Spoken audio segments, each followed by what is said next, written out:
এমন সুন্দর জীবন, এমন সুন্দর যৌবন, আহা শক্তির টাইমটা, জীবনের সক্ষমতার সময়। ছোটবেলা তো ভাইয়া দুর্বল, বৃদ্ধ বয়সটাও দুর্বল। তোমাদের অনেক কিশোর নওজোয়ান একজনের গায়েও চাদর নাই, কিন্তু মুরব্বী সবগুলোর গায়ে চাদর। দেখো চাকায়া, এই চাচারা তো আমার সব পরিচিত চাচা। অর্থ হইল এই বৃদ্ধের এই দুর্বলতা তাকে চাদর গায়ে দিতে বাধ্য করেছে। তার শরীরে শীতের অনুভূতিটা বেশি, ঠিক কিনা বলেন নাকি? কিন্তু তোমরা নওজোয়ান, তোমাদের অধিকাংশ কারো গায়ে চাদর নাই। তোমরা দেখো ভাইয়া, আমার গায়ে কোনো চাদরই নাই। তাইলে বুঝাইতে চাইলাম, এই শক্তির সময় যৌবন। যুবক চাইলে পাহাড় কাইটা সমান করতে পারবে, যুবক চাইলে সাগর নদী মাটি দিয়ে ভরাট করে দিতে পারে। একটা এলাকার যুবক ছেলেরা যদি চায়, সবার হাতে হাতে মদের বোতল পৌঁছাই দিতে পারবে। একটা সমাজের ছেলেরা যদি চায়, সবার হাতে হাতে নামাজের মুসল্লাও তুলে দিতে পারবে। অতএব ছেলেরা, তোমরা যারা যুবক আয়োজন করছো, আমি তোমাদের উৎসাহ দেই, একটু আগাও, এখানে থাইমা যাইও না। একটা মাহফিল করছি, এক ফোটলা বিরিয়ানি খাওয়াই দিছি, খালাস না বন্ধু, একটু আগাও। তোমরা আবার বসো, যে কয়জনে মাহফিলের আয়োজন করছো তোমরা আবার বসো, যে আমরা কেমনে আটটু ভালো হইতে পারি, আটটু চরিত্রবান হইতে পারি, আমরা কেমনে নিজেরা নামাজ ধরতে পারি। একটু যদি হিম্মত করো যুবক, ইনশাআল্লাহ ভালো হবে। শনিবার দিন আমি আমার মাদ্রাসায়, এই শনিবারে সকাল 10টা থেকে বিকাল 4:30 পর্যন্ত, এইবারই প্রথমবার আমি আলাদা 16 বছর থেকে 30 বছরের নিচে যাদের বয়স, এই কিশোর যুবকদের জন্য আলাদা ইসলাহি মজলিসের আয়োজন করছিলাম। আমার শায়েখ আল্লামা মুফতি মুশতাকুর নবী সাহেব বয়ান করছেন, আল্লামা মুফতি আমজাদ হুসাইন সাহেব বয়ান করছেন, হজরত মাওলানা মুফতি ইউসুফ বিন ইকবাল বয়ান করছেন, আমাদের কুমিল্লা ক্যান্টনমেন্টের বড় একজন শিশু বিশেষজ্ঞ ডাক্তার মিজানুর রহমান, উনি বয়ান করছেন, আমি নিজে কিছু কথা বলছি। প্রায় 600 ছেলে এন্ট্রিভুক্ত আসছে, এখানে উপস্থিত হয়েছে 600। সন্দ্বীপে, চট্টগ্রামে আমরা প্রতি বছর সন্দ্বীপ যাই, সেখানে 4টা-5টা ছেলে ফজরের নামাজের জন্য, তারা বন্ধু কলেজের ছেলে, 4-5 জন ছেলে মাত্র। ওরা একদিন সিদ্ধান্ত নিছিল, ওরা সবসময় ফজরের নামাজ পড়তো, তো ওরা একদিন সিদ্ধান্ত নিছে যে ফজরের পরে তারা সন্দ্বীপ তো সাগরের পারে, তো সাগরের পারে হাঁটতো তারা। তো তারা একদিন সিদ্ধান্ত নিছিল আজ থেকে 1 বছর আগে, যে আমরা সকালবেলা না হাইটা চলো আমরা বন্ধুদেরকে ফজরের জন্য জাগাই, ফজরের ক্যাম্পেইন করি, ফজরের জন্য গণসংযোগ করি। এই 4-5 জন ছেলে উদ্যোগ নিয়ে শুরু করছে।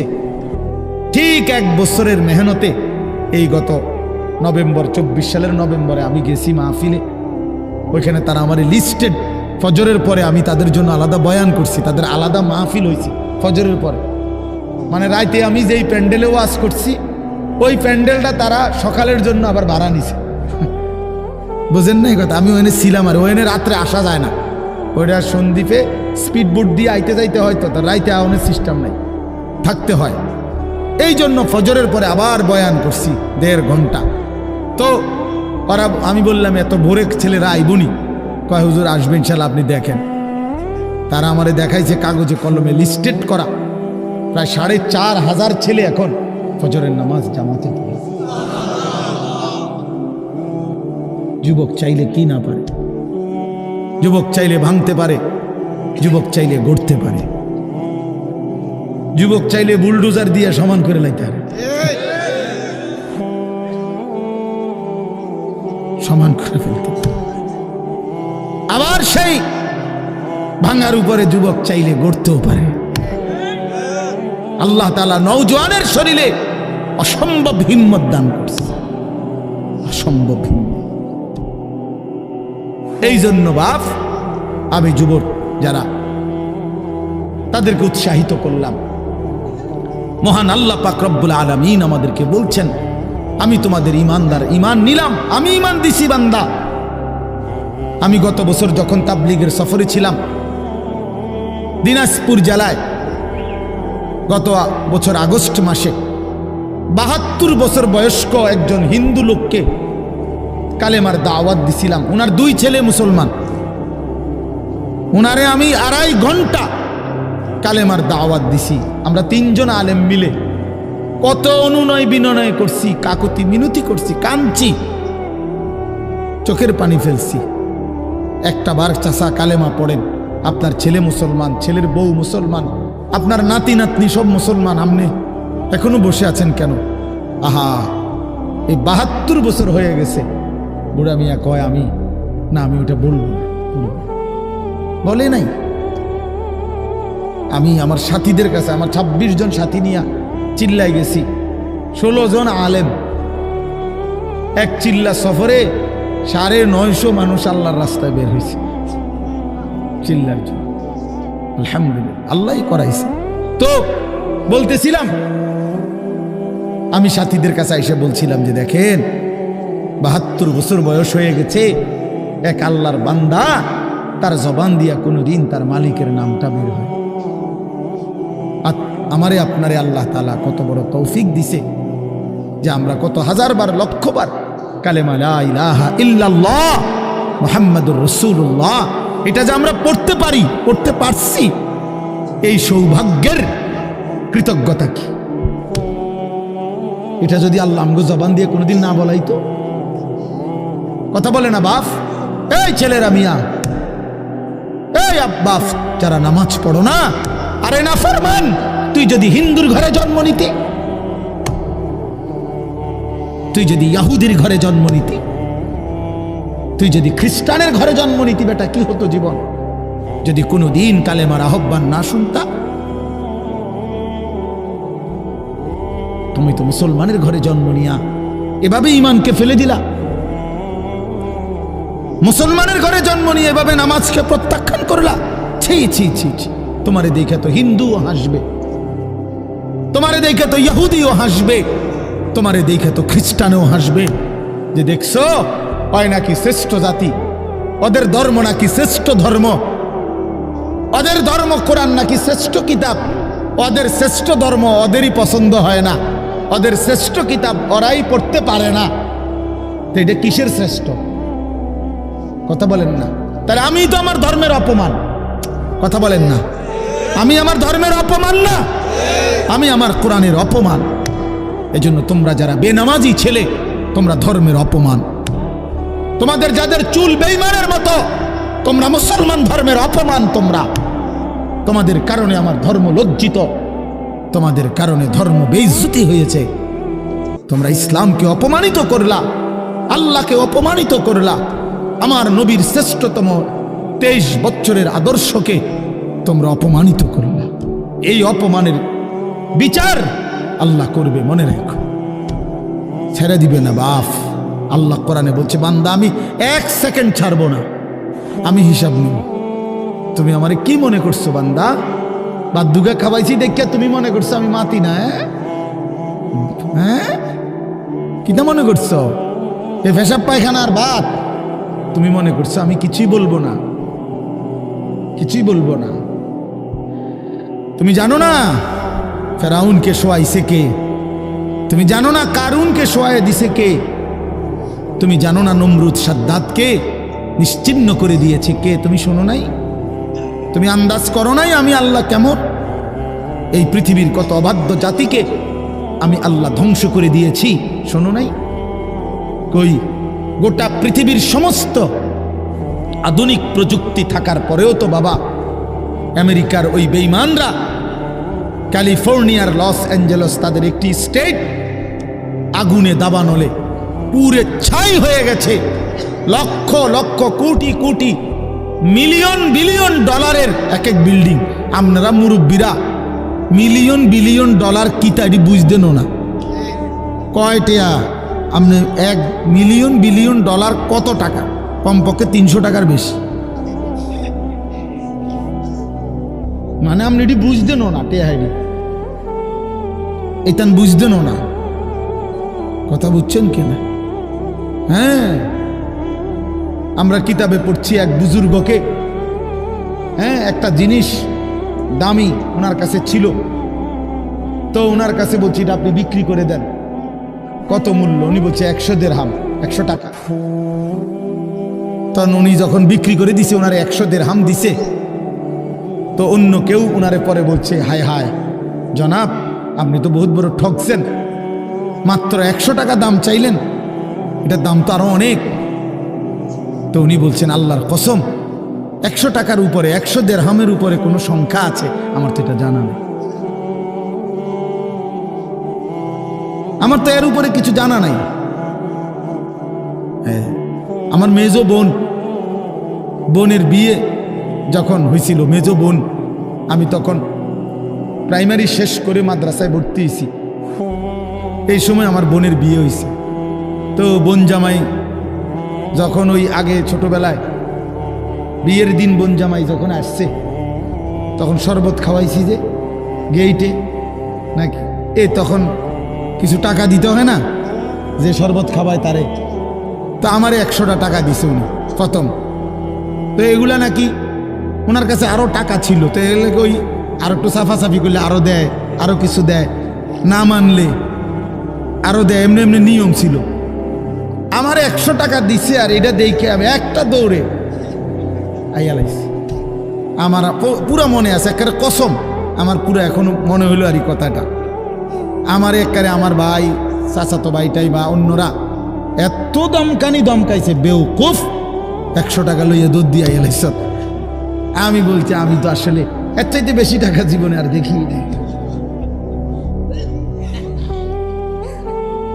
তো বলতে চাইলাম, হাজার হাজার কোটি কোটি মিলিয়ন ডলারের এই বাড়ি ভবন, এগুলো পৃথিবীর সর্বাধুনিক প্রযুক্তি দিয়ে, অত্যাধুনিক প্রযুক্তি থাকা সত্ত্বেও, আধুনিক সরঞ্জামাদি থাকার পরেও বাফ আল্লাহর দেওয়া আযাবে আগুনে যখন জ্বলছে, এই কয়দিন হইল, কোনো বেঈমানে 1 সেকেন্ডের জন্য আগুন নিভাইতে পারে নাই। 14,000 ফায়ার সার্ভিস কর্মী একসাথে আপনার পানি দিছে, আরো বাড়ে, আগুন আরো বাড়ছে। তার মানে বোঝা গেল, বাবা, পৃথিবীর কারো শক্তি মূলত কোনো শক্তি না, আল্লাহর শক্তির সামনে, আল্লাহর ফায়সালার সামনে। আল্লাহ যদি ভালো রাখে তাইলেই ভালো থাকা। হ্যাঁ, আপনার টাকা তো আছে 1000 কোটি টাকা, কিন্তু আপনার ফেডে অসুখ, আপনি টেহা দিয়ে কিনবেন। আপনার টাকা তো আছে লক্ষ কোটি টাকা, কিন্তু আপনার তো ডায়াবেটিস, আপনি কিনবেন টাকা দিয়ে কি করবেন? আপনি 7 রাজার ধন হইলেও কি লাভ হবে আপনার? এই জন্য আমি অনুরোধ করছি, আমরা মুমিন, আল্লাহ আমাদেরকে বলছে এটাই কথা, সকলেই আল্লাহর কথা শুনবে এটা জরুরি না, এবং সবার সৌভাগ্য হবে এটাও জরুরি। আসমানের ফয়সালা, আল্লাহ তাআলার ফয়সালা। আল্লাহর কথা বলতে পারা এটাও সৌভাগ্য, শুনতে পারা এটাও সৌভাগ্য, ইন্তেজাম করতে পারা এটাও সৌভাগ্য। যালিকা ফাদলুল্লাহি ইউতিহি মান ইয়াশা। আল্লাহ তাআলা বলছেন, এটা আল্লাহ তাআলার ফজল, অনুগ্রহ, দয়া, তিনি যাকে ইচ্ছে করেন দিয়ে থাকেন, তিনি যাকে ইচ্ছে। হযরতে বেলাল রাদিয়াল্লাহু তাআলা আনহু, ওনার বাড়ি মক্কা মদিনা না, অনেক দূরে, কিন্তু উনি মুসলমান হয়েছেন, সাহাবী হয়েছেন। হযরতে হুযাইফা, নবীজির সাহাবী, ওনার বাড়ি মক্কা মদিনা না, ইয়ামান, উনি মুসলমান হয়েছেন, সাহাবী হয়েছে।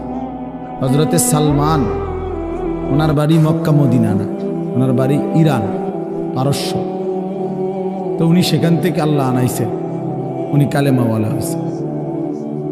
হযরত আবু হুরায়রা রাদিয়াল্লাহু তাআলা, বিখ্যাত সাহাবী, সবাই নাম জানে, আবু হুরায়রার নাম সবাই জানেন না? উনিও কিন্তু মক্কা মদিনার মানুষ না, উনি দাউস গোত্র, এটা অনেক দূরের, কিন্তু সেখান থেকে আল্লাহ ওনাকে আনাইয়া মুসলমান হয়েছেন, সাহাবী হয়েছেন। কিন্তু আবু জেহেল বাড়ির কাছে, আল্লাহর ঘর কাবার সবচেয়ে কাছে, সর্বপ্রথম বাড়ি যার কাবা ঘরের পরে আবু জেহেলের বাড়ি। জানেন এটা? আবু জাহেলের ঘরের আগে কারো ঘর নেই, কারো ঘর ছিল না। নবীজির ঘরও আরো পিছনে ছিল, সবার ঘর পিছনে। কাবা ঘরের সবচেয়ে নিকটতম প্রতিবেশী ছিল আবু জাহেল। তো কি হয়েছে এত? কিন্তু বদনসিব, আবুল আহাব কাছে ছিল, বঞ্চিত। এই জন্য এটা আসমানের ফয়সালা। এত কাছে থেকে বঞ্চিত হলো কেন? এত দূরের থেকে আসলো কেন? বুঝছেন না হিসাবটা? তাহলে মূলত ফয়সালাটা কার? ইউতিহি মান ইয়াশা। আল্লাহ বলছেন আমার অনুগ্রহ, আমার দয়া আমি যাকে ইচ্ছে করে দিয়ে থাকি, আমি যাকে ইচ্ছে করে দিয়ে থাকি। এই জন্য বললাম আর কি, আমি সবাই শুনতে পারবে, শুনবে এটা জরুরি না। আল্লাহ যাকে পছন্দ করে, ইচ্ছে করে, তাকে আল্লাহ তাআলা দ্বীনের বুঝ দান করে। হাদিসের মধ্যে আছে মাইয়ুরিদিল্লাহু বিহি খায়রান ইউফাক্কিহু ফিদ্দীন। আল্লাহ যার ভালো চান, কল্যাণ করতে চান, তাকেই আল্লাহ তাআলা দ্বীনের বুঝ দান করে, দ্বীনের বুঝ দান করে। নবীজি বলেন ইজা আরাদাল্লাহু বিআবদিন খায়রান ইস্তা'মালাহু।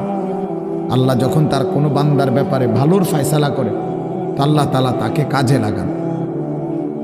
সাহাবীরা জিজ্ঞেস করছে কিভাবে কাজে লাগায়? কাইফা ইস্তা'মিলুহু, হে আল্লাহ রাসূল, আল্লাহ তাকে কাজে লাগান কিভাবে? তো নবীজি বলেন ইউওয়াফিকুহু লিআমালিন ক্বাবলাল মাউত। আল্লাহ যাকে ভালো চান তাকে মৃত্যুর আগে আগে নেক আমল করার তৌফিক দান করেন। এটাই তারে কাজে লাগাইছে যে ঠিক আছে, তোমারই দিয়ে আমি আমার সিজদা দেওয়া, তোমারই দিয়ে আমি আমার ঘরের খেদমত নেব, তোমারই দিয়ে আমি আমার কোরআনের খেদমত নেব। আল্লাহ তাকে আমলের তৌফিক দিয়ে থাকেন। তাইলে এই জন্য বললাম, এটা সব সময় মনে রাখবে, আল্লাহর দেওয়া তৌফিক ছাড়া বান্দা নামাজ পড়তে পারে না। বাত আল্লাহ সবাইকে খাওয়ায়, সেজদা আল্লাহ সবাইকে দিয়ে দেওয়ায় না। দুনিয়ার প্রয়োজন আল্লাহ সকলের প্রয়োজন পূরণ করে। জন্তু জানোয়ার, কুকুর বিড়াল, সাপ বিচ্ছু, কাফের মুশরিক বেঈমান নাস্তিক মুরতাদ, এদের সকলের দুনিয়াবি প্রয়োজন আল্লাহ পূরণ করে। এই খানা পিনা, পেশাব পায়খানা, হ্যাঁ জরুরত, এগুলো তো আল্লাহ তাআলা জন্তু জানোয়ারেরও পূরণ করে। কিন্তু সেজদা, আল্লাহর গোলামি, আল্লাহর ইবাদত সবাইকে দিয়ে আল্লাহ করায় না। আল্লাহ যাকে পছন্দ করে, ইচ্ছে করে, তাকেই আল্লাহ তাআলা তার দ্বীনের জন্য কাজে লাগায়, আল্লাহর ইবাদতের তৌফিক দান করে। এই জন্য এটা সবসময় মনে রাখতে হবে। নবী সাল্লাল্লাহু আলাইহি ওয়াসাল্লাম দোয়া করতেন যে আল্লাহ আমার ইবাদত, আপনার ইবাদত সুন্দরভাবে করার জন্য আপনি আমার সাহায্য করেন। আপনি সাহায্য না করলে হবে না, আপনি তৌফিক না দিলে হবে না। আল্লাহুম্মা লা মানিআ লিমা আ'তাইত। আপনি দিলে বাধা দিবে কে? আপনি না দিলে দিবে কে? আপনাকে বাদ দিয়ে কারো কোনো চেষ্টায় কি লাভ হবে? কোনো লাভ হবে না। এই জন্য এটা অনেক বড় ইহসান, আল্লাহ তাআলার দয়া। আল্লাহ যাকে পছন্দ করে, ইচ্ছে করে, দয়া করে, আল্লাহর ইচ্ছা হয়, আল্লাহ তাকে কোরআন পড়তে দেয়, দ্বীন মানতে দেয়, আল্লাহকে সেজদা করতে দেয়। আর এমনি বাকিদেরকে আল্লাহ খাওয়ায় পড়ায়। এটা একটা কমন ব্যাপার। আল্লাহ তাআলা বলছেন আমি অনুগত অবাধ্য সবাইকেই খাওয়াই। কাফের মুশরিক বেঈমান কারো রিজিক দুনিয়াবি আমি আটকাই না। এই জন্য আল্লাহ তাআলা ফেরাউনকেও রিজিক দিছে, মুসা নবীকেও রিজিক দিছে না? নমরুদকেও রিজিক দিছে, ইব্রাহিম আলাইহিস সালামকেও রিজিক দিছে। আল্লাহ তাআলা আবু জেহেল, আবুল আহাবকেও রিজিক দিছে, নবী সাল্লাল্লাহু আলাইহি ওয়াসাল্লামকেও রিজিক দিছে। তাহলে দুনিয়ার প্রয়োজন সকলের পূরণ করছে, সকলের। কিন্তু আখিরাত সমান না, আখিরাত ভিন্ন। আখিরাত শুধুই ঈমানদারের। পরকালের সুখ শান্তি নিয়ামত শুধুই ঈমানদারের, শুধুই সেজদাওয়ালার। কোরআন শরীফে আছে আল্লাহ তাআলা বলবে কুলু ওয়াশরাবু হানিআম বিমা কুনতুম তা'মালুন। আমার বান্দা বিগত জীবন দুনিয়াতে যে আমল করছো তার বিনিময়ে আজকে জান্নাতে খাও, পান করো, ওগুলোর বিনিময়। কুলু ওয়াশরাবু হানিআম বিমা আসলাফতুম ফিল আইয়ামিল খালিয়া। আল্লাহ বলেন, জান্নাতীকে বলবে, বান্দা নিশ্চিন্তে আরামসে দুনিয়ার জীবন যে তুমি নেক আমল করেছো তার বিনিময়ে আজকে আরামসে নিশ্চিন্তে নির্বিঘ্নে আমার জান্নাতে খাও এবং পান করো। জাযাআম বিমা কানু ইয়ামালুন। আল্লাহ তাআলা বলেন, জান্নাতের এই নিয়ামত বান্দা তোমাকে দিলাম কিসের বিনিময়ে? জাযাআম বিমা কানু ইয়ামালুন। ওই যে দুনিয়ায় আমল করেছিলে তার বিনিময়। এ তোমার সেজদার বিনিময়, এ তোমার রুকুর বিনিময়, এটা তোমার জিকিরের বিনিময়, আমার গোলামের বিনিময়, আমার বন্দিগির বিনিময়। এই জন্য আখিরাত শুধুই মুমিনের জন্য, পরকাল শুধুই ঈমানদারের জন্য। এই জন্য আল্লাহ তাআলার তৌফিক ছাড়া বান্দা আমল করতে পারে না, নামাজ পড়তে পারে না, সেজদা দিতে পারে না। কত ছেলে দেখেন না, চোখের সামনে এক ওয়াক্ত নামাজ পড়ে না, জানেও না সে মানুষের বাচ্চা নাকি জানোয়ার, এটাও জানে, হাইওয়ান কিনা না মানুষ বলতে পারে। কে পাঠাইলো, কেন পাঠাইলো, কে সৃষ্টি করলো, কেন সৃষ্টি করলো, কি জন্য আসলো, কিচ্ছু জানে, কিছুই জানে না।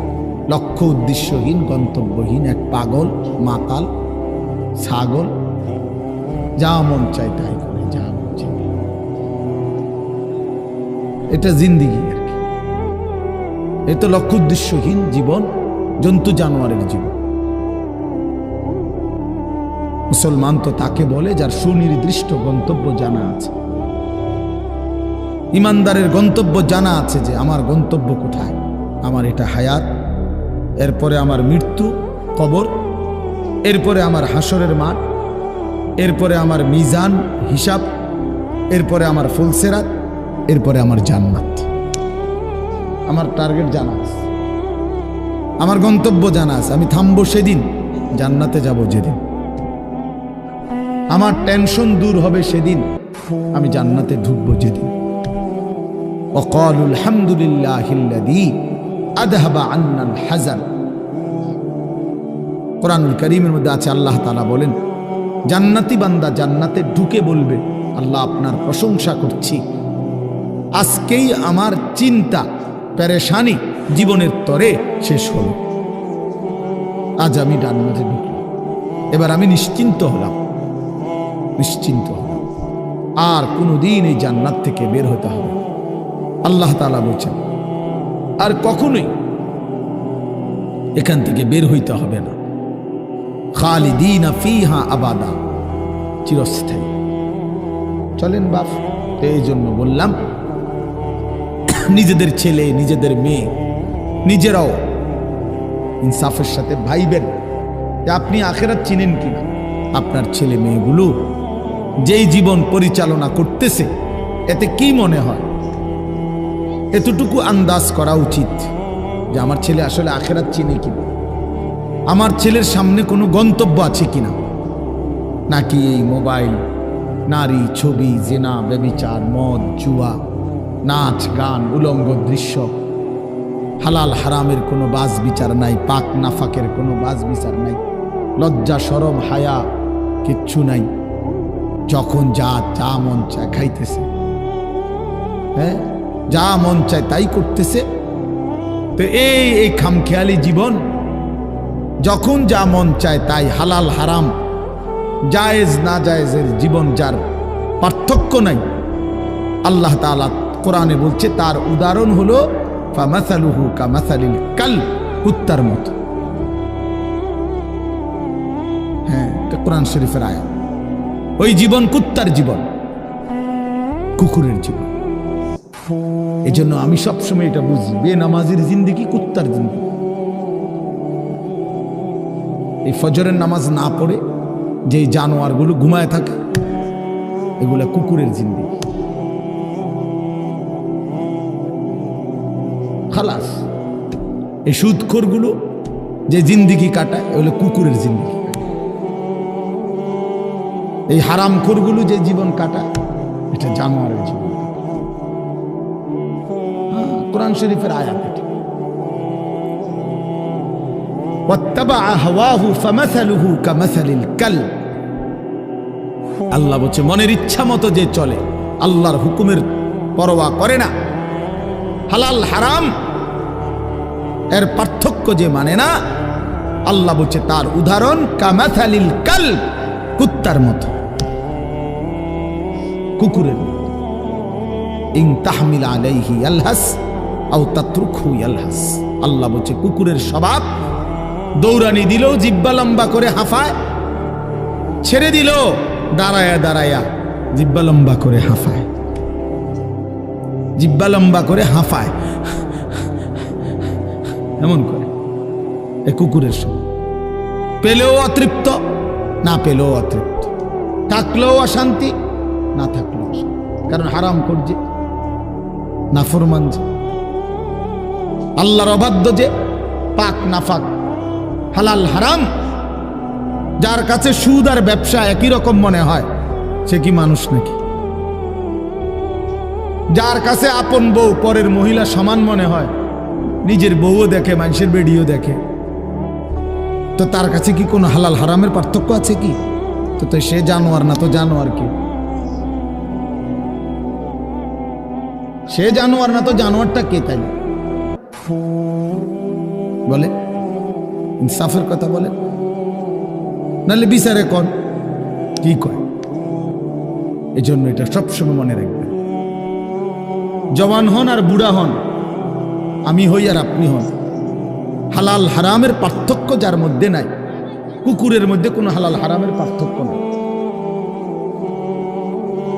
কুকুরের মধ্যে পাক নাফাকের কিছু নাই, কারণ যেহেতু সে জানোয়ার।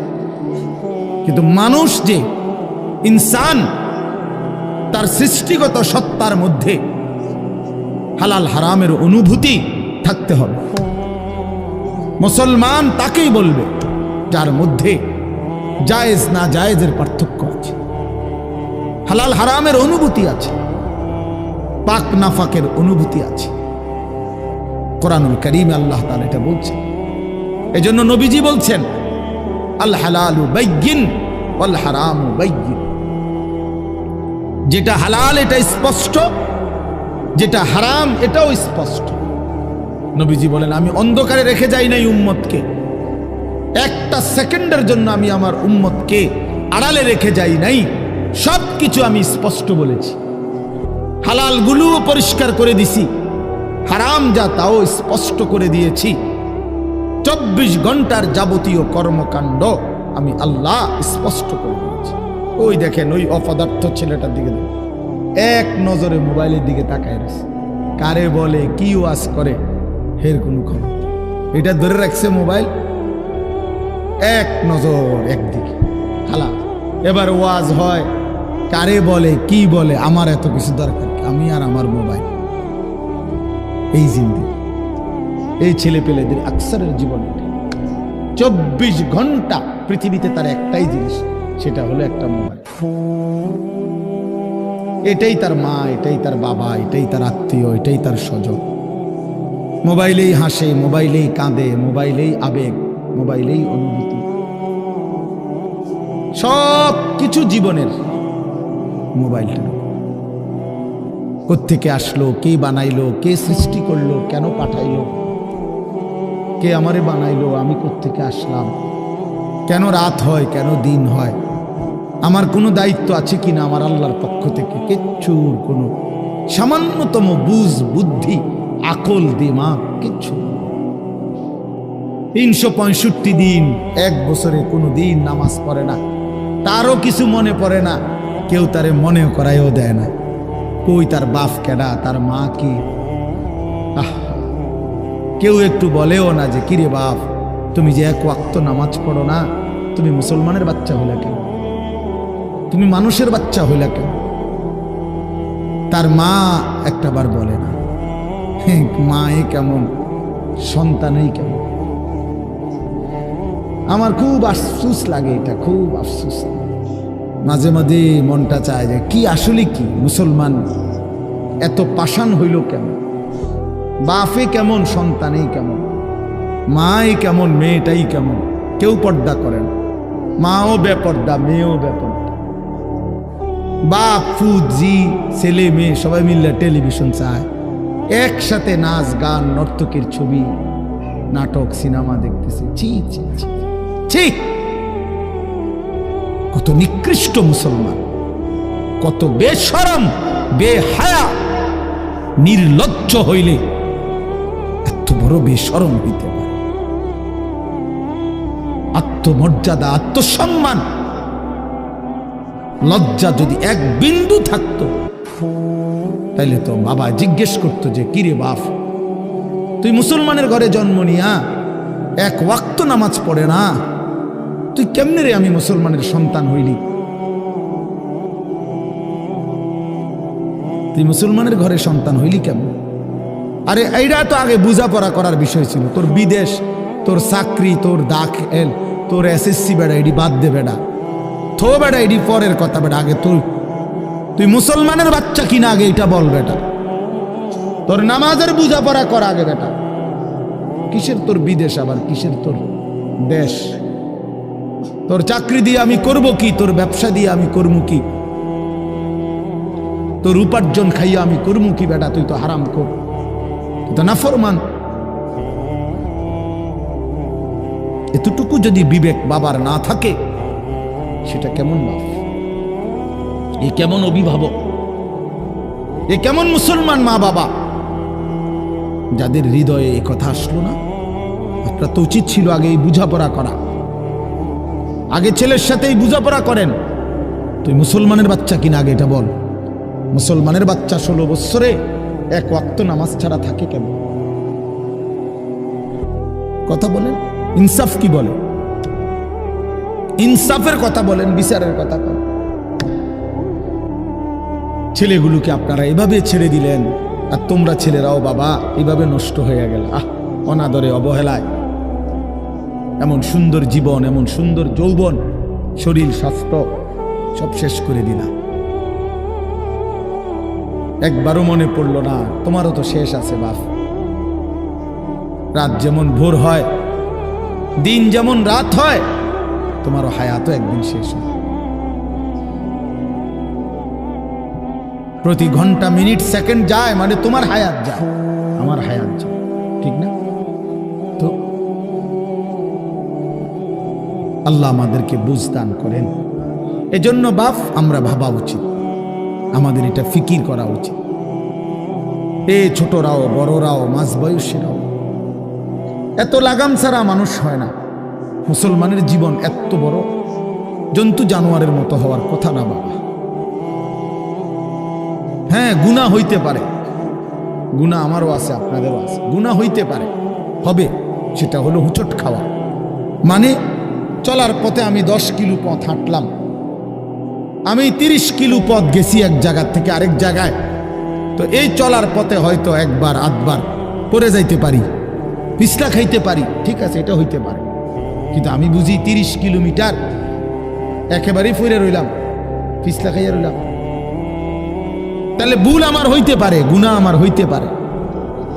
আমার 6 মাসে কোনোদিন নামাজ ছুটে যাইতে পারে। আমি জীবন চলার পথে কখনো কাউকে রাগ করতে পারি, গালি দিয়া লাইতে পারি। এটা তো হওয়া স্বাভাবিক, হইতে পারে। কিন্তু লাগাতার প্রতিদিন একরকম, এটা মুসলমান? কথা বুঝছেন কিনা আমার?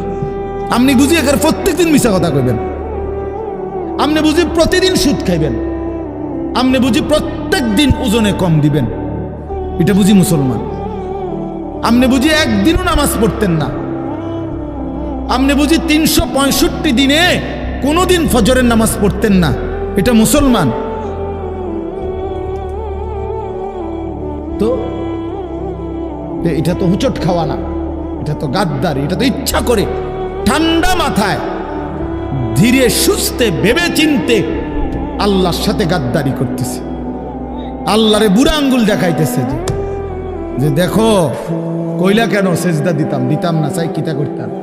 আল্লাহ বলবে অসুবিধা নাই বান্দা, বাতে না খাও, আর তো বেশি কিছু না, দুগা খানাই তো খাও আর ঘুম যাও, খানা তো কুত্তাও খায়। তবে মনে রাখো কবরে আইসো একটা লাথি দেওয়া ফেরেশতারে দিয়া, একটা লাথি, এক লাথিতে বুঝবা আমার নাফরমানির শাস্তি কি। কাল্লা সাউফা তা'লামুন সুম্মা কাল্লা সাউফা তা'লামুন। আল্লাহ বলে বান্দা কবরে আইসো, আমি বুঝায় দেব আমার নাফরমানির শাস্তিটা কি। ফেরেশতা দুই কান বরাবর, আল্লাহর নবী বলছেন নাফরমানের কবরে ফেরেশতা ফায়াদরিবু দারবাতান বাইনা উযুনাইহি, দুইটা কান বরাবর ঘাড়ের মধ্যে প্রত্যেকটা আঘাত করবে লোহার হাতুড়ি দিয়ে। ফায়াসিহু সাইহাতান, নাফরমান কবরে এত জোরে চিৎকার করবে ইয়াসমাউহা মান ইয়ালিহি ইল্লা সাকালাইন। আল্লাহর নবী বলেন দুনিয়াবাসী মানুষ এবং জিন ব্যতীত আল্লাহর সব সৃষ্টি ওই বেঈমানের কবরের চিৎকার শুনতে পাবে, এমন জোরে চিৎকার দিবে। একটা একটা আঘাত এভাবেই চলবে কিয়ামত পর্যন্ত, এভাবেই চলবে কিয়ামত পর্যন্ত। আল্লাহর নবী সাল্লাল্লাহু আলাইহি ওয়াসাল্লাম বলেন নাফরমান পাপীকে যখন কবরে রাখা হবে, তিনটা প্রশ্নের উত্তর যখন নাফরমান দিতে পারবে না, সাথে সাথে কবর তারে এত জোরে একটা চাপ দিবে, একটা চাপ দিয়া ডান পাশের মাটি বাম দিকে, বাম দিকের মাটি ডান পাশে চলে আসবে। হাত্তা তাখতালিফা আদলাউহু, আল্লাহর নবী বলেন ডান পাশের পাঁজরের হাড্ডি ভাইঙ্গা বাম পাশে ঢুকে যাবে, বাম পাশের হাড্ডিগুলো ভাইঙ্গা ডান পাশে ঢুকে যাবে। নবীজি দেখায়া দিছে হাত্তা তাখতালিফা আদলাউহু, এইভাবে দুই আঙ্গুল একটা যেমন আরেকটার মধ্যে ঢুকে যায়, আল্লাহর নবী বলেন এভাবে পাঁজরের হাড্ডি একটা আরেকটার মধ্যে ঢুকে যাবে। কি বাপ মনে করছো তোমারে এমনে এমনে ছেড়ে দিব? কি মনে করছো যার ভাত খাইলা তার বুঝি হিসাব দিতে হবে না? কি মনে করছো মুফত এটা? হ্যাঁ, কার পানি পান করেছো, কার ভাত খেয়েছো, কার আসমান, কার জমিন, কার চন্দ্র, কার সূর্য ব্যবহার করেছো বান্দা? কার এটা? তোমার আব্বার? শরীরটা তোমার বাপের নি, চোখ নাক কান তো তোমার আল্লাহর। আলাম নাজআল লাহু আইনাইন ওয়া লিসানান ওয়া শাফাতাইন। আল্লাহ বলে বলো না বান্দা আমি কি দুইটা চোখ দেই নাই? ওহ বাবা কথা কই, আমি কি জিহ্বাটা দেই নাই? আমি কি দুইটা ঠোঁট দেই নাই? তো উত্তরে কি বলবেন যে না দেন নাই? কি বলবেন? কথা বলেন। তো কথা বলার হিম্মত আছে কারো যে আল্লাহ আপনি চোখ দেন নাই, আপনি ঠোঁট দেন নাই? কারো সাহস আছে কিনা এটা বলার? তাইলে আল্লাহই তো দিয়েছেন। আলাম নুসিহ জিসমাকা, হাদিসে আছে নবীজি বলেন আল্লাহ জিজ্ঞেস করবে হাসরের মাঠে বান্দা বলো না আমি কি তোমার শরীরটা সুস্থ রাখি নাই? ওয়া নুরবিকা মিনাল মা, আমি কি প্রতিবার তৃষ্ণার্ত অবস্থায় তোমারে আমি আল্লাহই তো আমি কি পানি পান করাই নাই? আমি তো পানি পান করিয়েছিলাম, আমি তো তৃষ্ণা নিবারণ করেছিলাম, আমি তো ক্ষুধার চাহিদা পূরণ করেছিলাম, আমি তো কায়নাতের সূর্য চন্দ্র আলো বাতাস দিয়েছিলাম।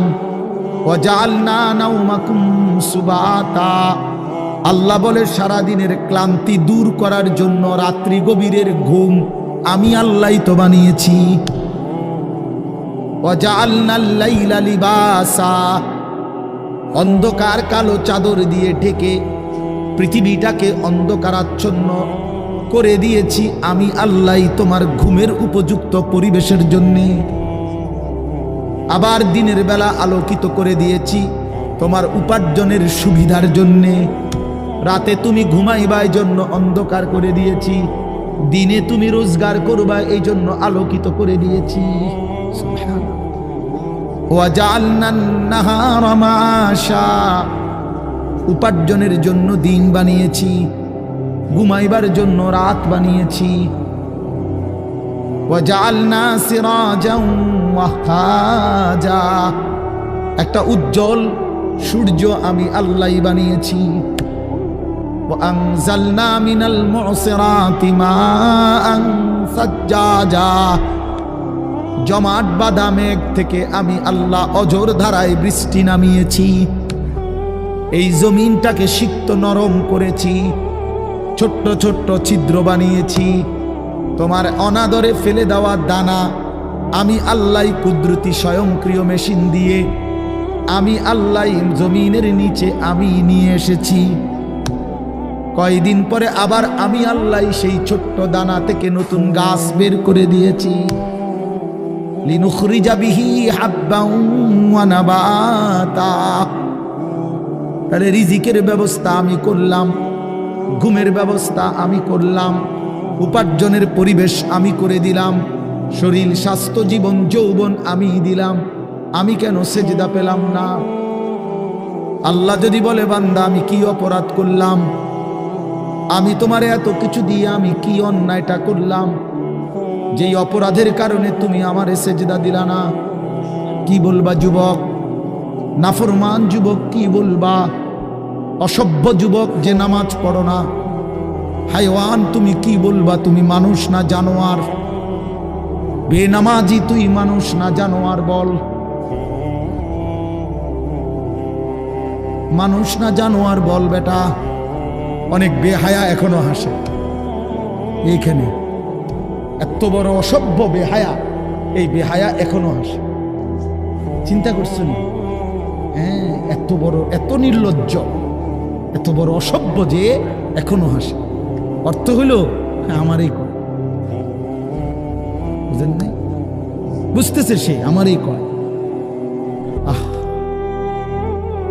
আহ, আমার মনে হয় কুকুররে কইলে কুকুর মাথা নামাইলে। আহা, আমাদের সন্তানদের হালাত কত নাজুক, চিন্তা করে দেখে। মুসলিম সমাজে বসবাস করে, বাপ মুসলমান, মা মুসলমান, চারিদিকে মসজিদ, চারিদিকে মাদ্রাসা, কত দাড়িওয়ালা, টুপিওয়ালা, পাঞ্জাবিওয়ালা। প্রতিদিন মসজিদের মিনারা থেকে উচ্চ কণ্ঠে মাইকের হর্ন দিয়ে আজান হইতেছে। এত বেশি মাইক, হর্ন, মসজিদ, মাদ্রাসার পরিবেশের মাঝখানে থাইকাও এটা কত বড় গাদ্দার, কত বড় গাদ্দারা নাফরমান। এত সুন্দর চারদিকে মসজিদ, মাদ্রাসা, আলেম ওলামা, দাড়ি, টুপি, মাদ্রাসার পরিবেশের ভেতরে থাইকাও জানোয়ারে একটা সেজদা দেয় না। কত বড় নিকৃষ্ট জানোয়ার, চিন্তা করছে। এই বাপ, এমন সন্তান পাইলা কবরে যাই আফসোস ছাড়ার কিচ্ছু নেই।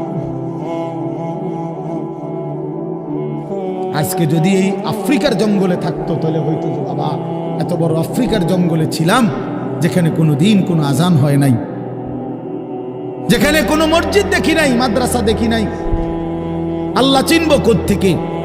আমি তো আফ্রিকার জঙ্গলের ভিতরে থাকতাম। বলেন, একটা ছেলে বলেন, এই ছেলেগুলো বেনামাজি যে ছেলেগুলো, এদেরকে জিজ্ঞাসা করেন যে বাবা তুই কি আল্লাহ চিনলি না, না রাসূল চিনলি না? তুমি বাবা কি মসজিদ চিনলা না, মাদ্রাসা চিনলা না? কোনোদিন কি কোরআন দেখলা না? কারো লাশ, কারো জানাজা, কারো কবর কিছুই দেখো নাই? কিচ্ছুই তোমার কলজার মধ্যে কোনো এক বিন্দু কোনো বিবেক অনুভূতি জাগাইলো না? শুধু নারী, শুধু একটা মোবাইল, শুধু একটা ছবি, শুধু একটা অশ্লীল দৃশ্যের কাছে হেরে গেলা। ছেলেরা বলো বাবা, তোমরা বলো, কার কাছে হাইরা গেলা? কেমনে হাইরা গেলা তুমি? তোমার বাপ মুসলমান, মা মুসলমান, তোমার ঘর মুসলমান, তোমার দাদা দাদি, নানা নানি, চাচা মামা, ফুফা খালু সব মুসলমান।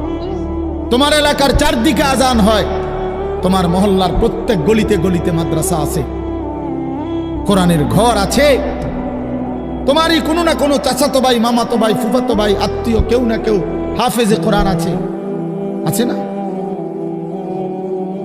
তালেবে ইলম আছে, মাদ্রাসায় পড়ুয়া আছে। এত কিছু দেখার পরেও যার কলিজায় এক ওয়াক্ত নামাজ পড়তে মন চায় না, তার দিল পাথরের চাইতে শক্ত, তার দিল জন্তু জানোয়ারের দিলের চাইতে নিকৃষ্ট। কারণ এ বড় শক্ত হারামি, মনে রাখি। সে কিছুই মনে করে না আল্লাহকে, কিছুই মনে। এত মসজিদ মাদ্রাসা, এত নামাজ রোজার এত চিহ্ন দেখাও তে কয় যে আমি কিছুই বিশ্বাস করি না। আমি বিশ্বাস করি আমার জীবন হলো মোবাইল, আমার জীবন হলো নারী, আমার জীবনের অর্থ হলো ছবি, আমার জিন্দিগির মাকসাদ হলো উলঙ্গ ছবি দেখা, নর্তকী দেখা, জিনা ব্যভিচারের দৃশ্য দেখা, মদের আড্ডা, জুয়ার আড্ডা, নারীর আড্ডা, কোন অশ্লীল মেয়ের পিছনে জীবনটা শেষ করে দেওয়া, খালাস। আমি বুঝছি এটাই জীবন। কিসের মসজিদ, কিসের মাদ্রাসা, কিসের আল্লাহ, কিসের রাসূল, আমি এগুলা বুঝি না। এতটা উল্টে গেল কেন? এত বড় লানত হলো কেন বলেন বাবা? অতএব আপনাদের কাছে অনুরোধ করলাম, আপনারা আপনাদের বিবেককে নিয়ে ভাবেন। তোমরা ছেলেরাও বাবা রাগ হইও না, বুঝতে শিখো বাবা। কে ফিরাবে তোমাদেরকে? কে ফিরাবে? কে ফিরাবে? কে ফিরাবে বাপ? তোমরা কি কোনোদিন মরবা না? আজ যদি মৃত্যু হয়, এই বেনামাজি জিন্দিগি নিয়ে কেমনে কবরে যাইবা? টিকবা কেমন? এই নাফরমানের জিন্দিগি নিয়ে কেমনে টিকবা? এই জন্য আমরা প্রত্যেকেই প্রস্তুতি নেই। যদি ভাবতে শিখি, বুঝি, সামান্য অনুভূতি জাগে, তাহলে এই অনুভূতিটাকে কাজে লাগাবার, একটা জনের গুনাহ মাফ করে নতুন করে নিজেকে আল্লাহর ইবাদত, ঈমান, আমলের দ্বারা সজ্জিত করার একটা শ্রেষ্ঠতম সিজন, মৌসুম আসতেছে। সেটা হলো মাহে রমজান। মাহে রমজান বড় বেশি সুযোগ আসতেছে। আল্লাহ যদি দয়া করে হায়াত দেয়, তো পিছনের সব গুনাহ মাফ করিয়ে নতুন সাজে নিজেকে সজ্জিত করার, আখিরাতের রঙে রঙিন করার, জান্নাতের রঙে নিজেকে গড়ে তোলার এক শ্রেষ্ঠতম মাস মাহে রমজান। রমজান মানে অন্য কিছু, রমজান মানে ভিন্ন কিছু।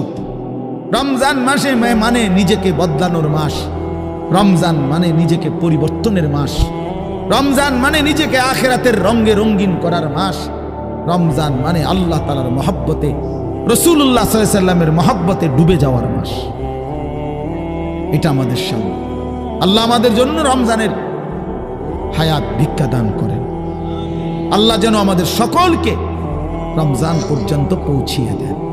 এই আয়াত দেখেন, আল্লাহ তাআলা বলছেন, ইয়া আইয়ুহাল্লাযীনা আমানু, হে ঈমানদারগণ, কুতিবা আলাইকুমুস সিয়াম, তোমাদের উপরে রোজা ফরজ করা হলো, কামা কুতিবা আলাল্লাযীনা মিন ক্বাবলিকুম, যেমনটা ফরজ করা হয়েছিল তোমাদের পূর্ববর্তীগণের উপর, মানে পূর্বের ঈমানদার উম্মতদের উপর। কেন ফরজ করা হলো রোজা? উদ্দেশ্য কি? আমি আল্লাহর, লাআল্লাকুম তাত্তাকুন, যেন তোমরা মুত্তাকি হতে পারো, মুত্তাকি হইতে পারো, আল্লাহ ভীরু হইতে পারো। আর মুত্তাকি হলে কি লাভ হবে? উইদ্দাত লিল মুত্তাকিন, আল্লাহ বলে জান্নাত বানানোই হয়েছে মুত্তাকিদের জন্য।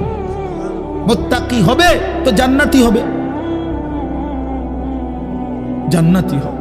এই আয়াতটার অল্প একটু কথা, আমি এই আয়াতটাই পড়ছি সূরা বাকারার 183 নম্বর আয়াত, দ্বিতীয় পারা, দ্বিতীয় সূরা। এটার উপর আর একটু কথা বললে আমার কথা শেষ।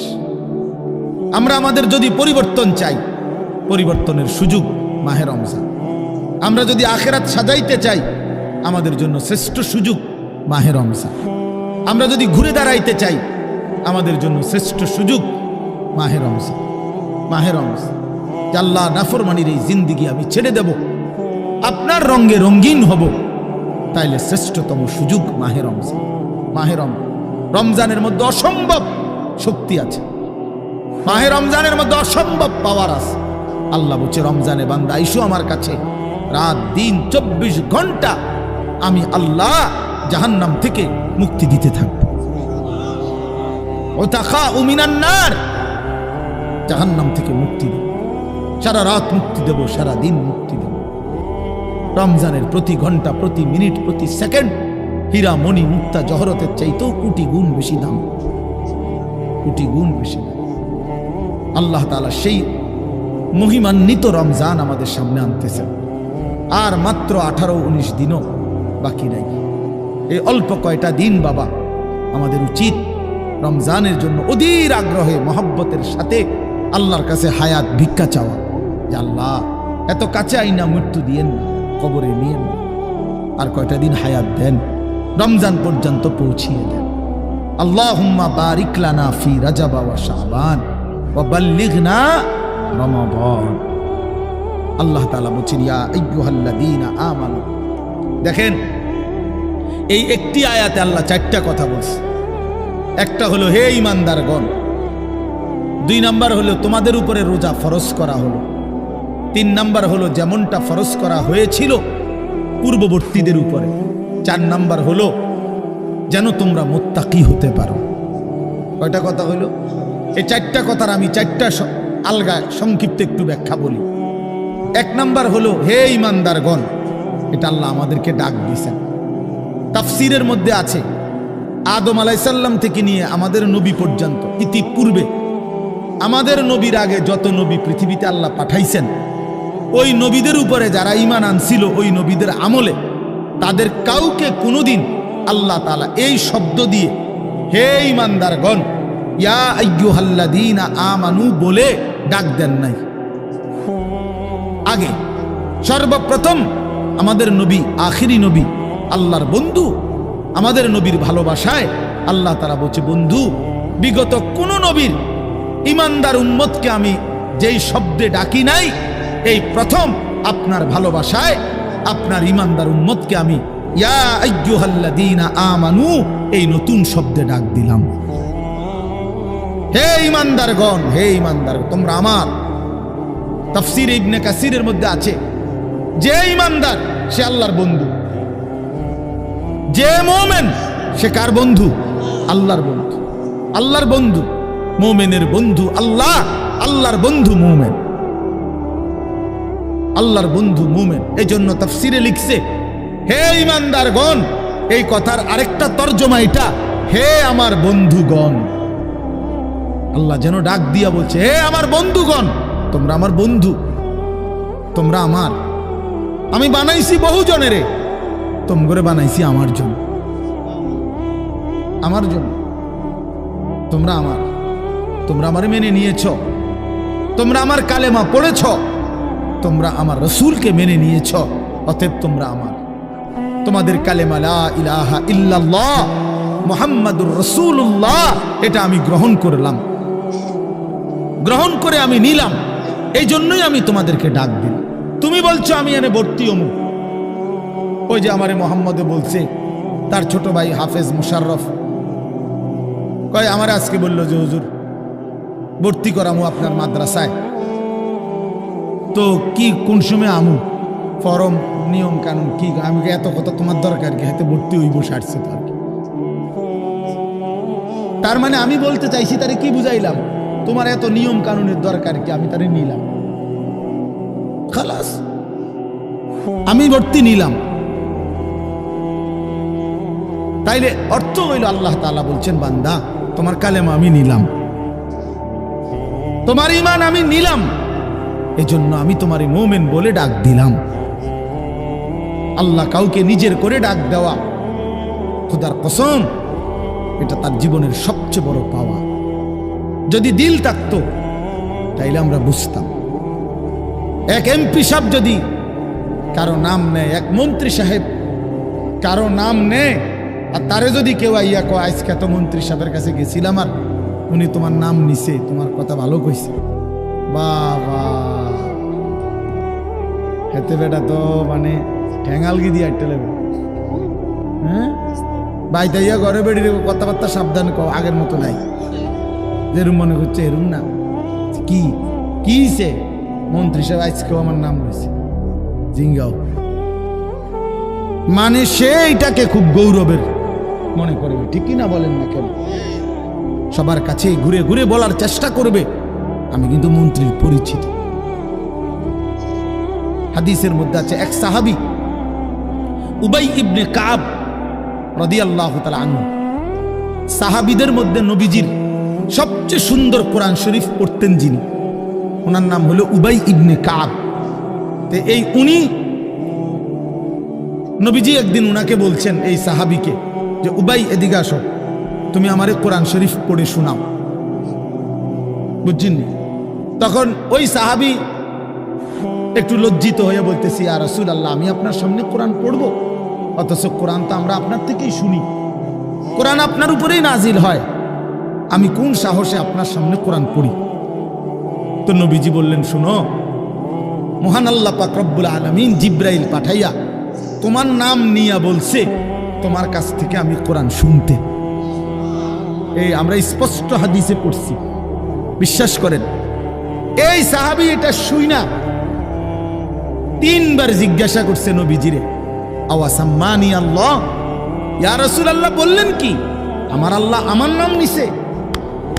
আমার নাম? আর কোন কি আপনি? নবীজি বলল, হ তোমার নামে তো নিছে। উনি আবার জিজ্ঞাসা করছে, ইয়া রাসূলুল্লাহ সত্যি বলছেন আমার নাম নিয়েছেন আল্লাহ? বলছে, হ তোমার নাম। আবার জিজ্ঞাসা করছেন, হাদিসের স্পষ্ট শব্দ আছে ফাবাকা। 3 বারের পরে এই সাহাবী খুশিতে আনন্দে চিৎকার করে কাঁদতে শুরু করছে আর বলতেছি, ইয়া রাসূলুল্লাহ, এক গোলামের কি পরিমাণ সৌভাগ্য, তার মুনিব তার নাম নিয়েছে।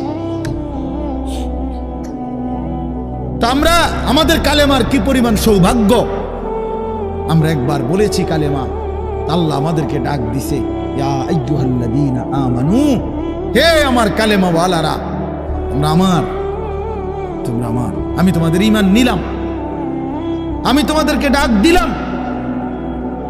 এক মুমিনের কি পরিমাণ খুশি হওয়া উচিত আপনি শোনেন।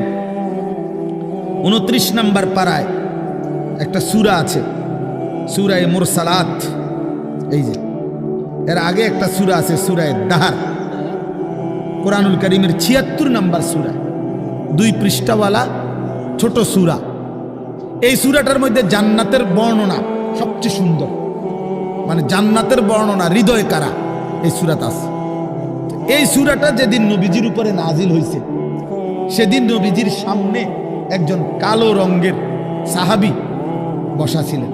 ওয়া ইনদাহু রাজুলুন আসওয়াদ, কালো একজন রঙের সাহাবী বসা ছিল, উনি বসা ছিলেন। এই সময় এই সূরাটা নাজিল হয়েছে, নবীজি উনাগরে শুনাইছে সূরাটা। তো এই সূরার মধ্যে জান্নাতের এমন হৃদয়গ্রাহী বর্ণনা। এই সাহাবীটা সামনে যিনি বসা কালো রঙের সহজ সরল সাহাবী, উনি এই সূরা এটা শুইনা জান্নাতের আশায় খুশিতে একটা চিৎকার দিছে, এক চিৎকারে হাদিসে আছে উনি ওইখানেই ইন্তেকাল করছে। এখানে তখন আল্লাহর নবী বলেন, ওয়াল্লাহি লাকাদ আখরাজা নাফসা সাহিবিকুমুশ শাওকু ইলাল জান্নাহ। নবী বলেন, আল্লাহর কসম, জান্নাতের প্রবল আকাঙ্ক্ষায় তোমাদের বন্ধু জীবন দিয়ে দিল। निकल जाए दम तेरे कदमों के नीचे, यही दिल की हसरत, यही दिल की आरज़ू है। এটা উর্দু শের আর কি, অর্থ হলো, হে প্রিয়তম, তোমার পায়ের নিচে জীবন দিলাম, জান দিয়ে দিলাম, আর এটাই ছিল আমার সারা জিন্দেগীর তামান্না, দিলের আকাঙ্ক্ষা, যে তোমার জন্য আমি জীবন দেব, আর সেটাই দিয়ে দিলাম। নিকল যায় দম তেরে কদমু কে নিচে, তোমার কদমের নিচে আমার জান গেল। এই দিল কি হাসরত, এটাই ছিল দিলের আকাঙ্ক্ষা। এজন্য আজকে ছেলেরা কোথায় জীবন শেষ করে দিচ্ছ? এমন সুন্দর জীবন, এমন সুন্দর যৌবন, আহা, শক্তির টাইমটা, জীবনের সক্ষমতার সময়। ছোটবেলা তো ভাইয়া দুর্বল, বৃদ্ধ বয়সটাও দুর্বল। তোমাদের অনেক কিশোর নওজোয়ান একজনের গায়েও চাদর নাই, কিন্তু মুরব্বী সবগুলোর গায়ে চাদর। দেখো চাকায়া, এই চাচারা তো আমার সব পরিচিত চাচা। অর্থ হইল এই বৃদ্ধের এই দুর্বলতা তাকে চাদর গায়ে দিতে বাধ্য করেছে। তার শরীরে শীতের অনুভূতিটা বেশি, ঠিক কিনা বলেন না কেউ? কিন্তু তোমরা নওজোয়ান, তোমাদের অধিকাংশ কারো গায়ে চাদর নাই। তোমরা দেখো ভাইয়া, আমার গায়ে কোনো চাদরই নাই। তাইলে বুঝাইতে চাইলাম এই শক্তির সময় যৌবন। যুবক চাইলে পাহাড় কাইটা সমান করতে পারবে। যুবক চাইলে সাগর নদী মাটি দিয়ে ভরাট করে দিতে পারে। একটা এলাকার যুবক ছেলেরা যদি চায়, সবার হাতে হাতে মদের বোতল পৌঁছাই দিতে পারবে। একটা সমাজের ছেলেরা যদি চায়, সবার হাতে হাতে নামাজের মুসল্লাও তুলে দিতে পারবে। অতএব ছেলেরা, তোমরা যারা যুবক আয়োজন করছো, আমি তোমাদের উৎসাহ দেই, একটু আগাও, এখানে থাইমা যাইও না। একটা মাহফিল করছি, এক ফোটলা বিরিয়ানি খাওয়াই দিছি, খালাস না বন্ধু, একটু আগাও। তোমরা আবার বসো, যে কয়জনে মাহফিলের আয়োজন করছো তোমরা আবার বসো, যে আমরা কেমনে আটটু ভালো হইতে পারি, আটটু চরিত্রবান হইতে পারি, আমরা কেমনে নিজেরা নামাজ ধরতে পারি। একটু যদি হিম্মত করো যুবক, ইনশাআল্লাহ ভালো হবে। শনিবার দিন আমি আমার মাদ্রাসায় এই শনিবারে সকাল 10টা থেকে বিকাল 4:30 পর্যন্ত, এইবারই প্রথমবার আমি আলাদা 16 বছর থেকে 30 বছরের নিচে যাদের বয়স, এই কিশোর যুবকদের জন্য আলাদা ইসলাহি মজলিসের আয়োজন করছিলাম। আমার শায়েখ আল্লামা মুফতি মুশতাকুর নবী সাহেব বয়ান করছেন, আল্লামা মুফতি আমজাদ হুসাইন সাহেব বয়ান করছেন, হযরত মাওলানা মুফতি ইউসুফ বিন ইকবাল বয়ান করছেন, আমাদের কুমিল্লা ক্যান্টনমেন্টের বড় একজন শিশু বিশেষজ্ঞ ডাক্তার মিজানুর রহমান উনি বয়ান করছেন, আমি নিজে কিছু কথা বলছি। প্রায় 600 ছেলে এন্ট্রিভুক্ত আসছে, উপস্থিত হয়েছে 600। সন্দ্বীপে, চট্টগ্রামে আমরা প্রতি বছর সন্দ্বীপ যাই, সেখানে 4টা-5টা ছেলে ফজরের নামাজের জন্য, তারা বন্ধু কলেজের ছেলে, 4-5 জন ছেলে মাত্র। ওরা একদিন সিদ্ধান্ত নিছিল, ওরা সবসময় ফজরের নামাজ পড়তো, তো ওরা একদিন সিদ্ধান্ত নিছে যে ফজরের পরে তারা সন্দ্বীপ তো সাগরের পারে, তো সাগরের পারে হাঁটতো তারা। তো তারা একদিন সিদ্ধান্ত নিছিল আজ থেকে 1 বছর আগে, যে আমরা সকালবেলা না হাইটা চলো আমরা বন্ধুদেরকে ফজরের জন্য জাগাই, ফজরের ক্যাম্পেইন করি, ফজরের জন্য গণসংযোগ করি। এই 4-5 জন ছেলে উদ্যোগ নিয়ে শুরু করছে। ঠিক 1 বছরের মেহনতে এই গত নভেম্বর, 24 সালের নভেম্বরে আমি গেছি মাহফিলে, ওইখানে তারা আমার লিস্টেড। ফজরের পরে আমি তাদের জন্য আলাদা বয়ান করছি, তাদের আলাদা মাহফিল হয়েছে ফজরের পরে। মানে রাতে আমি যেই প্যান্ডেলে ওয়াজ করছি, ওই প্যান্ডেলটা তারা সকালের জন্য আবার ভাড়া নিছে। বুঝেন না এই কথা? আমি ওখানে ছিলাম, আর ওখানে রাত্রে আসা যায় না, ওইটা সন্দ্বীপে স্পিড বোট দিয়ে আইতে যাইতে হয়, তো রাইতে আওয়ানোর সিস্টেম নেই, থাকতে হয়। এই জন্য ফজরের পরে আবার বয়ান করছি 1.5 ঘন্টা। তো ওরা, আমি বললাম এত ভোরে ছেলেরা আইবনি, কয় হুজুর আসবে ইনশাল্লাহ, আপনি দেখেন। তারা আমারে দেখাইছে কাগজে কলমে লিস্টেড করা প্রায় 4,500 ছেলে এখন ফজরের নামাজ জামাতে। যুবক চাইলে কি না পারে, যুবক চাইলে ভাঙতে পারে, যুবক চাইলে গড়তে পারে, যুবক চাইলে বুলডোজার দিয়ে সমান করে লাইতে পারে, সমান করে ফেলতে। আবার সেই ভাঙার উপরে যুবক চাইলে গড়তেও পারে। আল্লাহ তাআলা নওজোয়ানের শরীরে অসম্ভব হিম্মত দান করছে, অসম্ভব হিম্মত। এই জন্য বাপ, আমি যুবক যারা, তাদেরকে উৎসাহিত করলাম। মহান আল্লাহ পাক রব্বুল আলামিন আমাদেরকে বলছেন, আমি তোমাদের ইমানদার, ইমান নিলাম, আমি ইমান দিছি বান্দা। আমি গত বছর যখন তাবলীগের সফরে ছিলাম দিনাজপুর জেলায়, গত বছর আগস্ট মাসে 72 বছর বয়স্ক একজন হিন্দু লোককে কালেমার দাওয়াত দিছিলাম। ওনার 2 ছেলে মুসলমান, ওনারে আমি 2.5 ঘন্টা কালেমার দাওয়াত দিছি। আমরা 3 জন আলেম মিলে কত অনুনয় বিনয় করছি, কাকুতি মিনতি করছি, কাঁদছি, চোখের পানি ফেলছি। একটা বার চাচা কালেমা পড়েন, আপনার ছেলে মুসলমান, ছেলের বউ মুসলমান, আপনার নাতি নাতনি সব মুসলমান, আপনি এখনো বসে আছেন কেন? আহা, এই 72 বছর হয়ে গেছে। বুড়া মিয়া কয় আমি ওটা বলবো না। বলে নাই। আমি আমার সাথীদের কাছে, আমার 26 জন সাথী নিয়ে চিল্লায় গেছি। 16 জন আলেম, এক চিল্লা সফরে 950 মানুষ আল্লাহর রাস্তায় বের হয়েছে চিল্লার জন্য। আলহামদুলিল্লাহ, আল্লাহই করাইছে।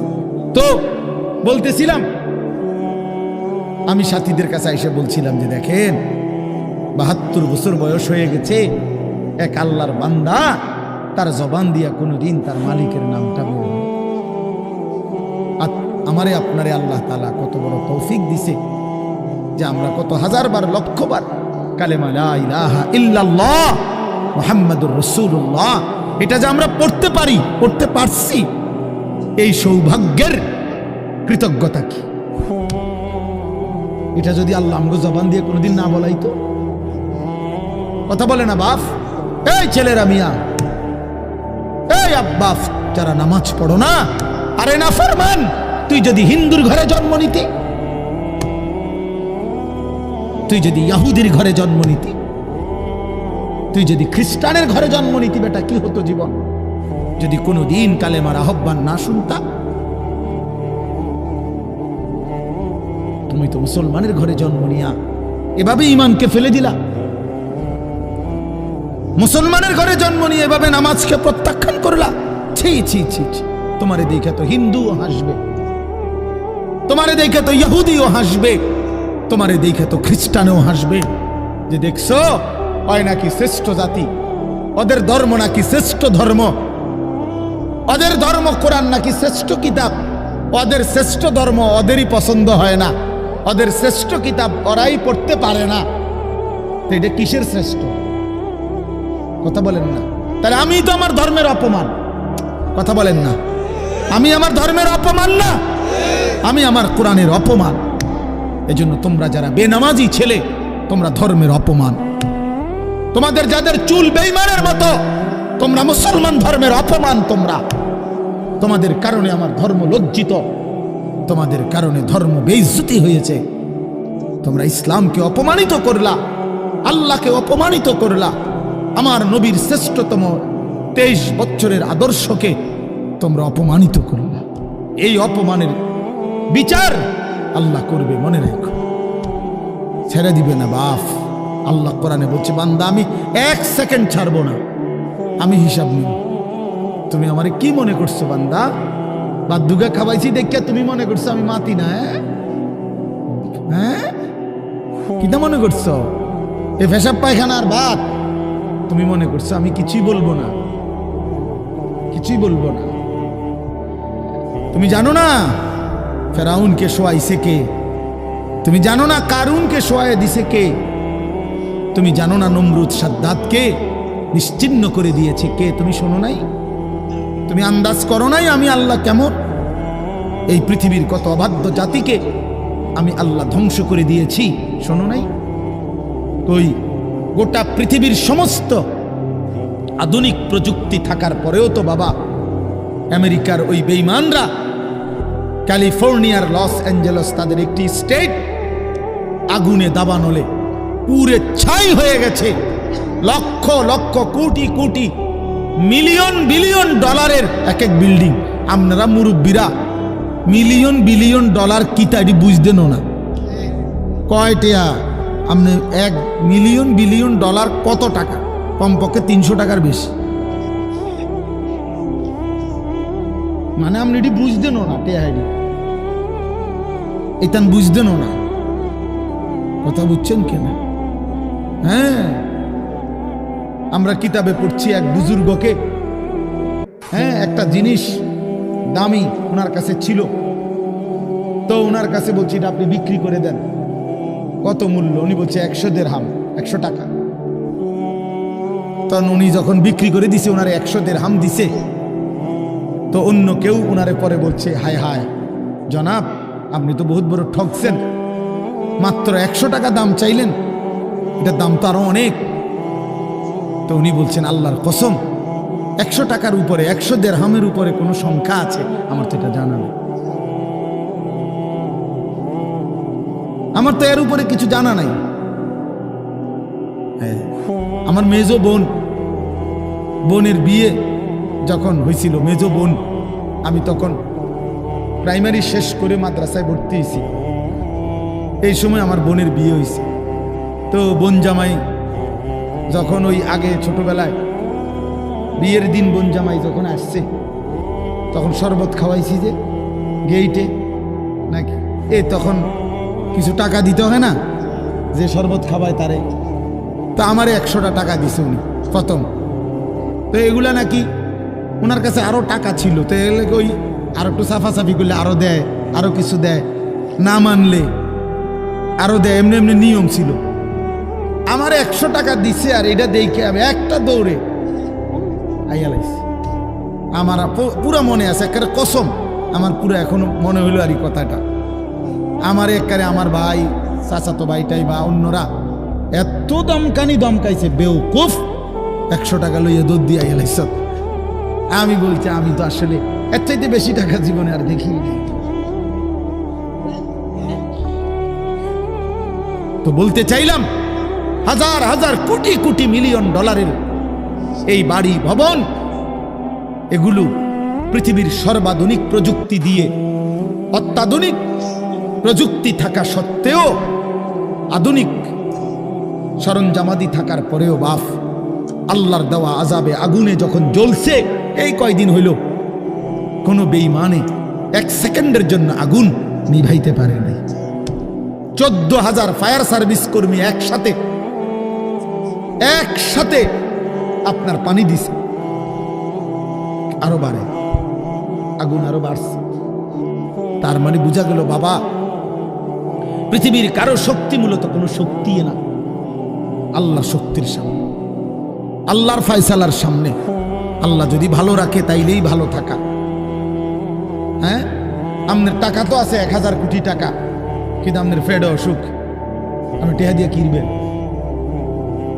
আপনার টাকা তো আছে লক্ষ কোটি টাকা, কিন্তু আপনার তো ডায়াবেটিস, আপনি কিনবেন টাকা দিয়ে কি করবেন? আপনি 7 রাজার ধন হইলেও কি লাভ হবে আপনার?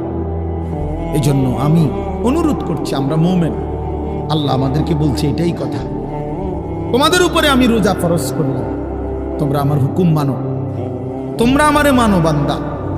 রোজা মানে বিরত থাকা, সিয়াম মানে বিরত থাকা, তার মানে গুনাহ থেকে বাঁচো, হালাল বস্তু থেকে বাঁচো।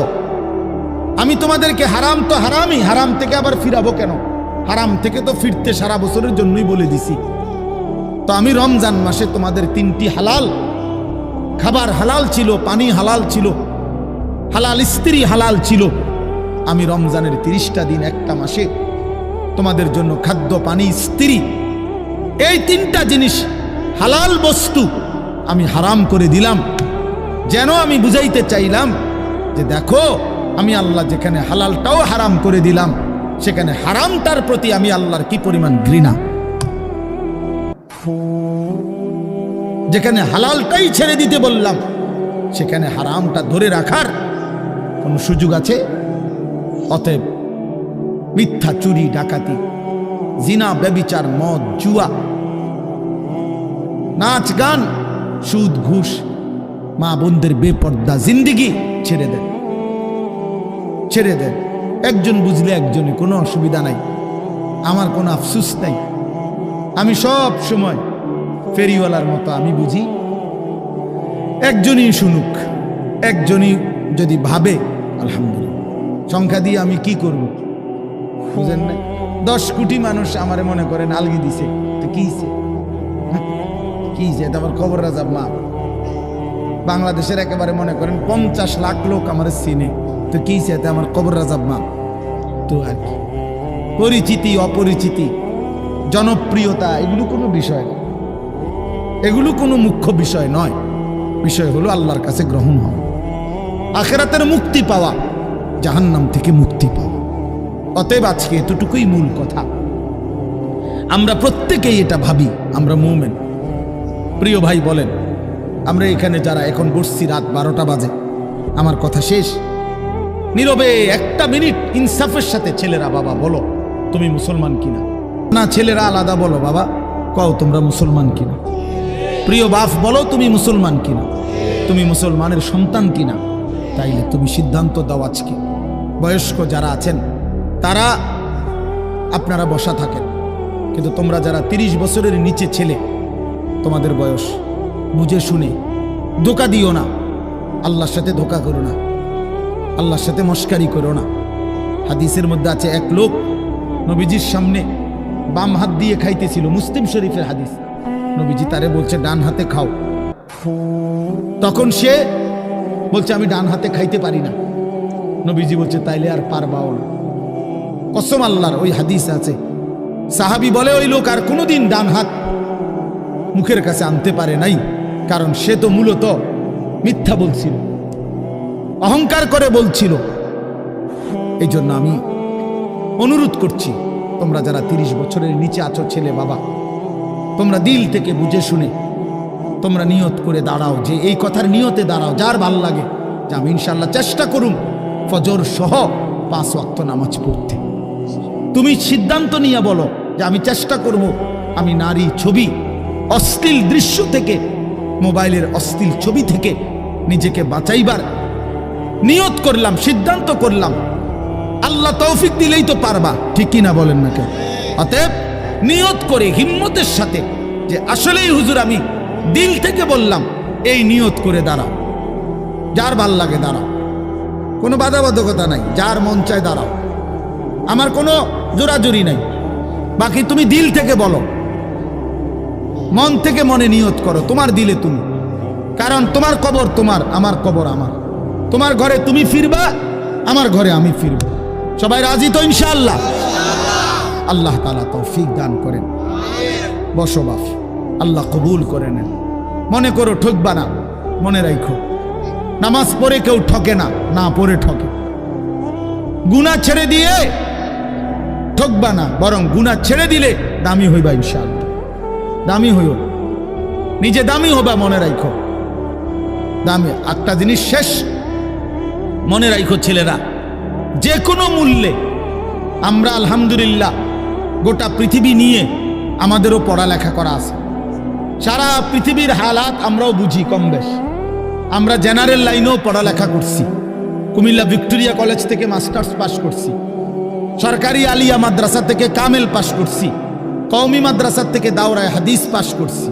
তাহলে মাটির তলে থাকি না, পৃথিবীর নিয়ে আমরাও গবেষণা ভাবি। কাজে সারা পৃথিবীর যেই পরিস্থিতি বর্তমান এবং আমাদের কোরআন সুন্নাহর যেই ভাষ্য, এই সবগুলো বিশ্বাস করো, একত্রে মিলাইলে এ কথা আমাদের কাছে একেবারে স্পষ্ট। আগামীর পৃথিবী ইসলামের পৃথিবী, আগামীর পৃথিবী কোরআনের পৃথিবী। মনে রাখো বললাম বাপ, তুমি দেখবা, তোমার হায়াতেই দেখবা ইনশাআল্লাহ। এখন যাদের বয়স এই 20, 25, 26, 28, যাদের বয়স 12, 15, তোমরা ইনশাআল্লাহ আগামীর ইসলাম দেখবা, কালেমার বিজয় দেখবা। তোমরা শুনবা যে ফিলিস্তিন বিজয়ী, তোমরা শুনবা সারা পৃথিবীতে কালেমার পতাকা উড়েছে, তোমরা শুনবা ইউরোপ আমেরিকার শক্তি নিশ্চিহ্ন হয়ে গেছে, তোমরা শুনবা ইসরায়েলের কুত্তারা পরাজিত হয়ে গেছে। সেদিন বুঝবা ইমানদারি দামি, সেদিন বুঝবা চরিত্রবান ছেলেটাই দামি, সেদিন বুঝবা নামাজি ছেলেটাই দামি। আর যারা চরিত্র নষ্ট করে ফেলেছ, তুমি ফালতু কোনো না কোনো সিফাত কোনাত পড়ে থাকবে। এই জন্য আমরা দয়া করি ইনশাআল্লাহ প্রত্যেকেই আমরা ইনশাআল্লাহ নামাজ পড়বো তো ইনশাআল্লাহ। ভালো হও, চরিত্রবান হও, নিজের জীবন গঠন করো, আল্লাহ তৌফিক দান করেন। আলহামদুলিল্লাহি রাব্বিল আলামিন। আল্লাহুম্মা আনতাস সালাম ওয়া মিনকাস সালাম, তাবারাকতা ইয়া দাল জালালি ওয়াল ইকরাম। ইয়া রাব্বি লাকাল হামদু কামা ইয়ানবাগি লিজালালি ওয়াজহিক ওয়া আযীমি সুলতানিক।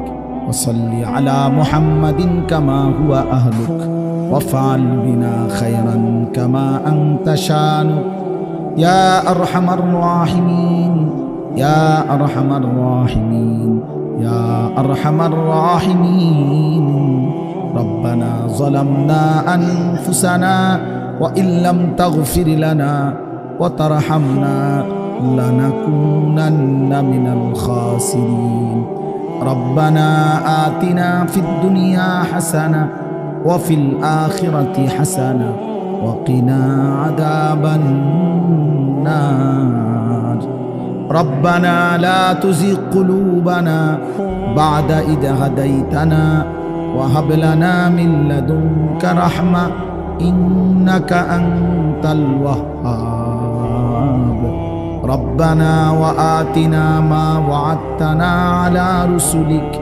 ولا تخزنا يوم القيامة إنك لا تخلف الميعاد ربنا اصرف عنا عذاب جهنم إن عذابها كان غراما إنها ساءت مستقرا ومقاما رب ارحمهما كما ربياني صغيرا رب ارحمهما كما ربياني صغيرا ربنا هب لنا من أزواجنا وذرياتنا قرة أعين واجعلنا للمتقين إماما مولاي كريم رب كريم মেহেরবান মাওলা রাত গভীরে আমরা গুনাহগার গোলাম আপনার শাহী দরবারে হাত উঠাইলাম অনেক বেশি গুনাহ মাওলা পেছনের জিন্দেগি নাফরমানিতে ভরা মাওলা অন্ধকারেই জীবন নাফরমানিতে ভরে গেছে মাওলা আল্লাহ চোখ বন্ধ করলেই ভয় হয় ঘুম যেতেই ভয় হয় যদি ঘুম আর না ভাঙ্গে চোখ যদি আর না মেলে এত গুনাহ নিয়ে কবরে যাব কেমনে মাওলা হাসরের ময়দানে দাঁড়াবো কেমনে মাওলা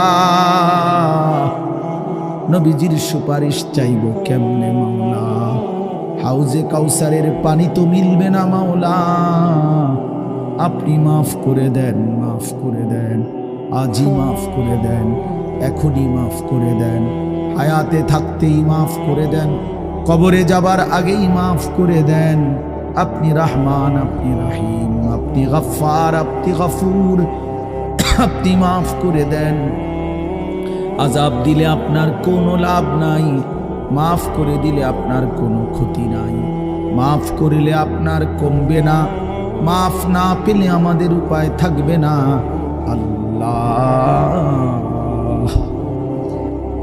মাফ করে দেন দেন মাওলা আমার এই মাফ করে দেন আমার এই মাফ করে দেন আমার বন্ধুদেরকে মাফ করে দেন আমার বাবাদেরকে মাফ করে দেন আমার নওজোয়ান ছেলেদেরকে মাফ করে দেন আল্লাহ নওজোয়ান ছেলেরা বোঝে নাই মাওলা গুনাহ তো করেই ফেলেছে মাওলা আজ আপনি মাফ করে দেন আপনার ভালোবাসায় দাঁড়িয়েছিল আপনার ভালোবাসায় দাঁড়িয়েছিল মাওলা আপনি এই দাঁড়ানো কবুল করে নেন ছেলেগুলোকে নামাজি বানিয়ে দেন চরিত্রবান বানিয়ে দেন মোবাইলের আসক্তি থেকে বাঁচান নারীর আসক্তি থেকে বাঁচান জিনা ব্যভিচারের আড্ডা থেকে বাঁচান মদ জুয়ার আড্ডা থেকে বাঁচান আমার সন্তানদেরকে ফিরাইয়া দেন আমার ভাইদেরকে ফিরিয়ে দেন আমার সন্তানদেরকে ফিরিয়ে দেন বাবা চাচা বয়স্কদেরকে আরো বেশি নেক আমলের তৌফিক দেন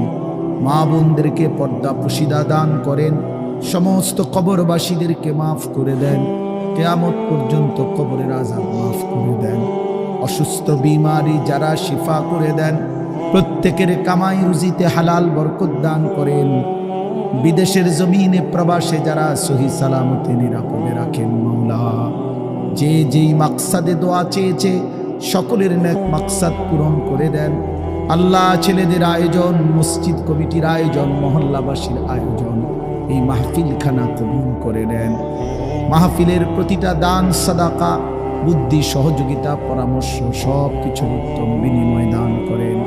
আল্লাহ সকলকে কবুল আর মনসুর করে নেন। ওলামায়ে কেরামকে হায়াত দারাজ করেন, সকলের উপরে রহম করম করেন, প্রত্যেকের নেক মাকসাদ আপনি পূরণ করে দেন। আল্লাহ অভাব দূর করে দেন। রমজান পর্যন্ত হায়াত ভিক্ষা দান করেন। আল্লাহ রমজান পর্যন্ত পৌঁছিয়ে দেন, পৌঁছিয়ে দেন, পৌঁছিয়ে। আর অল্প কয়েকটা দিন মাওলা, বঞ্চিত কইরেন না, মাহরুম কইরেন না, এতটা কাছে এনে কবরে নিয়েন না মাওলা। আল্লাহুম্মা বারিক লানা ফি রাজাব ওয়া শাবান ওয়া বাল্লিগনা রমাদান ওয়া বাল্লিগনা রমাদান ওয়া বাল্লিগনা রমাদান। আল্লাহ রমজান পর্যন্ত পৌঁছাইয়াই দেন, হায়াত ভিক্ষাই দেন। আল্লাহ রমজানের চাঁদ দেখাইয়েন মাওলা, রহমত মাগফিরাত নাজাত নসিব করিয়েন। আল্লাহ সারা দেশ কবুল করে নেন, সারা পৃথিবীর মজলুম মুসলমানকে বিজয় দান করেন। আল্লাহ ফিলিস্তিনের বিজয় দান করেন, ইসরায়েলের ইহুদি বেঈমানদেরকে ধ্বংস করে দেন। রব্বির হামহুমা কামা রব্বায়ানি সগীরা। সুবহান রাব্বিকা রব্বিল ইজ্জাতি আম্মা ইয়াসিফুন ওয়া সালামুন আলাল মুরসালিন। আলহামদুলিল্লাহ।